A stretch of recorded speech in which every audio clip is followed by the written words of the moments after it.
បាទសូមជម្រាបសួរពុកម៉ែបងប្អូននំពុំមីងបាទថ្ងៃនេះសូមប្រវែអារម្មណ៍ពុកម៉ែបងប្អូននំពុំមីងមកទស្សនាពីសកម្មភាពដាក់បកាយបងប្អូន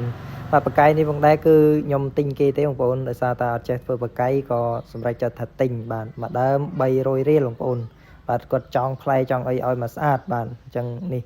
ពូគាត់កំពុងតែជួយចងយ៉ាងសកម្មបងប្អូនបាទអញ្ចឹងសកម្មភាពរបស់យើងគឺយើងមិនទាន់ដឹងថាបកាយនេះយើងដាក់បាទជាប់ឬក៏អត់ទេតែសំខាន់គឺយើងសាកល្បងសិនបងប្អូនថាខ្ញុំមិនដែលធ្លាប់ទៅដាក់កាលពីមុនបាទអញ្ចឹងដំបូងគឺយើងធ្វើការរៀបចំបាទរៀបចំគោយន្តហើយដាក់រឹងដាក់មុងដាក់ភួយដាក់បកាយដាក់ក្រង់បាទ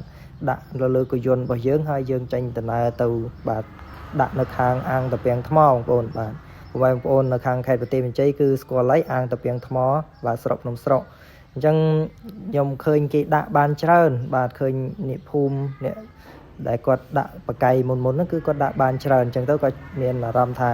បាទចង់ទៅដាក់ជាមួយពួកគាត់ដែរពេលអញ្ចឹងក៏សម្រេចចិត្តថាបាទទិញបកាយគេយកទៅដាក់នៅខាងស្រុកភ្នំស្រុកបងប្អូនអញ្ចឹងដំណើរការនៃការមកដាក់នេះគឺយើងដើររកកន្លែងទេបងប្អូនយើងឲ្យបានស្គាល់កន្លែងនឹងទីតាំងមុនទេអញ្ចឹងទៅក៏យើង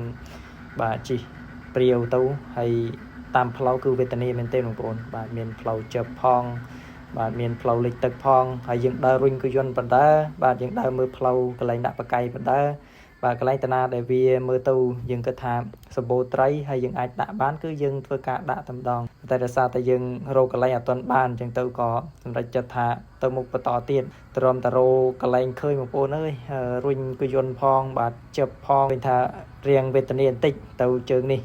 ហ្នឹងហើយបងប្អូនដោយសារតែដូចខ្ញុំបានប្រាប់ខាងដើមអញ្ចឹងខ្ញុំអត់ដែលបានធ្លាប់មកដាក់បកាយជាមួយបាទពួកគាត់ទេហើយក៏មិនដែលធ្លាប់មកដាក់ពីមុនមកដែរអញ្ចឹងទៅឃើញពួកគាត់មកដាក់ក៏ចង់ហើយចង់ក៏សម្រេចចិត្តថាយកបកាយបានមកដាក់ជាមួយពួកគាត់អញ្ចឹងដំណើរការពួកយើងនេះគឺបានមកដល់ហើយបងប្អូន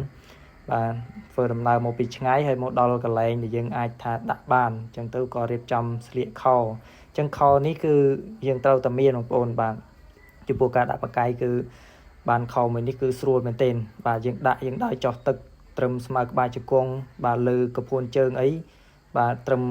ក្រោមចង្កេះគឺស្រួលបងប្អូនអញ្ចឹងមានអ្នកខ្លះគឺគាត់ចុះបាទទៅរកកន្លែងដាក់បកាយរៀងខ្លួនបងប្អូនបាទអញ្ចឹងយើងក៏ធ្វើដំណើរទៅរកមើលកន្លែងណាដែលយើងអាចថាគួរសមអាចល្មមនឹងដាក់បានគឺយើងធ្វើការដាក់តែម្ដងអញ្ចឹងឃើញថាទឹកគឺពេញវាលពេញកាលបងប្អូនអញ្ចឹងយើងក៏សម្រេចចិត្តដាក់នៅកន្លែងនេះតែម្ដងបាទអញ្ចឹងនេះគឺជាសកម្មភាពនៅពេលយប់បងប្អូនបាទឃើញថាត្រីគឺចាប់ដើមត្រូវបដើហើយអ្វីដែលខ្ញុំសប្បាយចិត្តខ្លាំងមែនទែននោះគឺនៅពេលដែលដើរមកមើលគឺឃើញត្រីចាប់បកាយបងប្អូនពេលអញ្ចឹងទៅក៏សប្បាយចិត្តព្រោះខ្ញុំអត់ដែលបានជួបអត់ដែលបានដាក់ពីមុនមកអញ្ចឹងទៅឃើញក៏សប្បាយចិត្តបងប្អូនអញ្ចឹងយើងទៅទស្សនាសកម្មភាពពេលយប់ទាំងអស់គ្នាបងប្អូនបាទនេះមួយទៀតហើយបងប្អូនបាទត្រូវមែនទេបងប្អូនបាទអើយ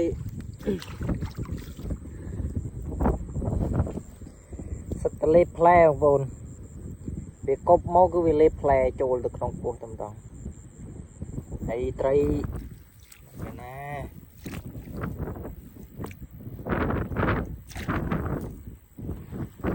អានេះអត់ទាន់ហ៊ានលូកទេបងប្អូនបាទកងកាយខ្លាំងពេក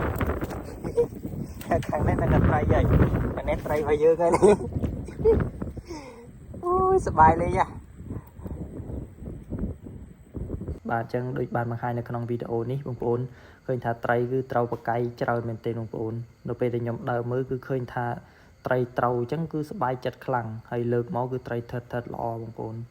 ហើយត្រីធំអញ្ចឹងមួយនេះគឺបកាយកងអស់ហើយបងប្អូនអញ្ចឹងខ្ញុំក៏ពិបាកដែរដោយសារតែឃើញបកាយកងខ្លាំងក៏អត់សូវហ៊ានលូក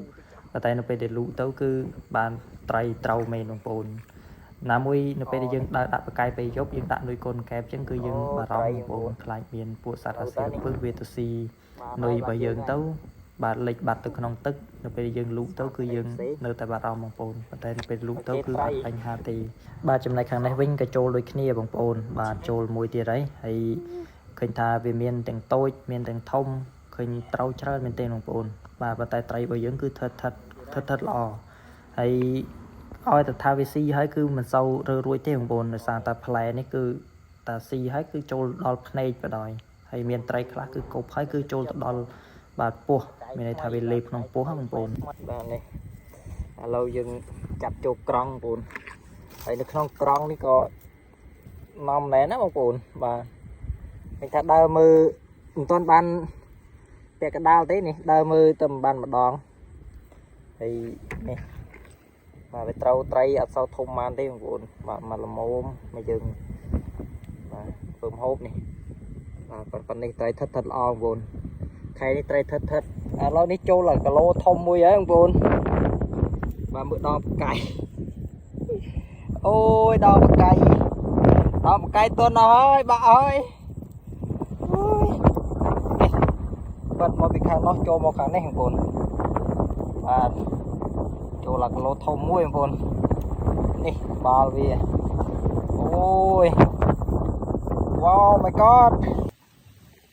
giờ tập phò tập phò mưa một đó này cà lá cà rong ấy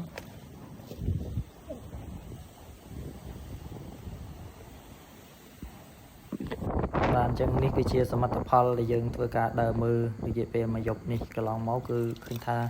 tray bây dừng mà nè cứ ban mà nè cả lá cà rong mà nè cả lá cà ban chết bên cà rong đấy bằng bùn bà chân khinh tha và tray bây dừng cứ trơn bà sập bồ nó không khen ní cứ tray sập bồ mình tên bà chân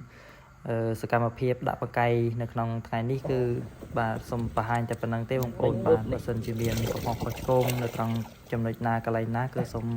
ខន្តីអភ័យទោសឲ្យខ្ញុំបាទផងបាទសូមគោរពគុណសូមគោរពលា